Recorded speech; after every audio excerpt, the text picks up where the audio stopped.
भास्कर जाधव आपल्यासोबत आहे. भास्कर जाधवजी, एकीकडे आंदोलन झालेलं आहे, काय सांगाल? आंदोलन झालेलं आहे आणि आम्ही जे आंदोलन केलेलं आहे ते आमच्या कुठल्याही मागण्यांकरता आम्ही आंदोलन केलेलं नाही, तर आपले घटनाकार डॉक्टर बाबासाहेब आंबेडकर जे संविधान निर्माते आहेत त्यांचा ज्या पद्धतीने घटनात्मक पदावर बसलेल्या व्यक्तीने अपमान केला, देशाच्या गृहमंत्र्यांनी ज्या पद्धतीने अपमान केला आणि म्हणून त्याच्या विरोधात आम्ही आंदोलन केलेलं आहे. सत्ताधारी जे ते आज फोटो काढण्यामध्ये व्यस्त होते, सत्ताधारी फोटो काढण्यामध्ये व्यस्त होते. काम आहे.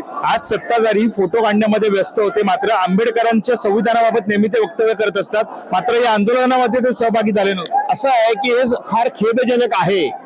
2च दिवसापूर्वी पार्लमेंटमध्ये संविधान निर्मितीला 75 वर्ष झाली, त्याच्यावर त्या ठिकाणी भारतीय जनता पार्टीचे नेते छाती फुटेस्तव भाषण करत होते आणि 2 दिवसानंतर त्या संविधान निर्मात्याचा अपमान हे देशाच्या गृहमंत्र्यांनी करावा आणि आपण म्हणतात त्याप्रमाणे भाजपाच्या आमदारांनी त्याचं समर्थन करावं.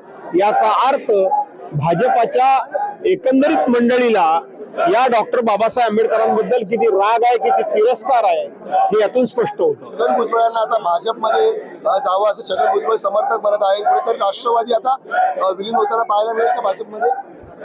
कोण कुठे गेला याची मला काही देणं घेणं नाही.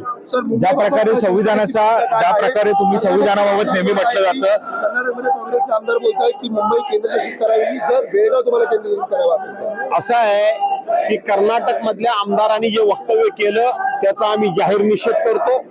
कर्नाटक सीमावर्ती भागामध्ये ज्या मराठी जनतेने गेले 65 वर्षामध्ये महाराष्ट्रामध्ये येण्याकरता म्हणून जे आंदोलन सुरू केलेलं आहे त्याच्या पाठीशी आम्ही कालही होतो, आजही आहोत आणि उद्याही राहू.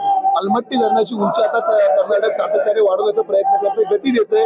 सांगलीमधील पुराचा धोका वाढेल, त्यामुळे अलमट्टी धरणाची जर उंची वाढली तर निश्चितपणे सांगलीमध्ये पुराचा धोका वाढेल आणि या अलमट्टी धरणासंदर्भात तत्कालीन मुख्यमंत्री कैलासवासी विलासराव देशमुख होते तेव्हापासूनच या अलमट्टी धरणाच्या संभाव्य धोक्यासंदर्भामध्ये इथं काही निर्णय घेतलेले आहेत, त्याची अंमलबजावणी होणं गरजेचं आहे. ठाकरे गट काय करेल आता सांगली वासियांसाठी? कशा प्रकारे तुम्ही जाणार? केंद्राला हस्तक्षेप करण्यासाठी भाग पाडाल तुम्ही? असं आहे की शिवसेना गट हा मित्रा ज्या ठिकाणी अन्याय त्या ठिकाणी उद्धव बाळासाहेब ठाकरेंची शिवसेना धावत जाईल एवढं मी सांगतो. धन्यवाद सर.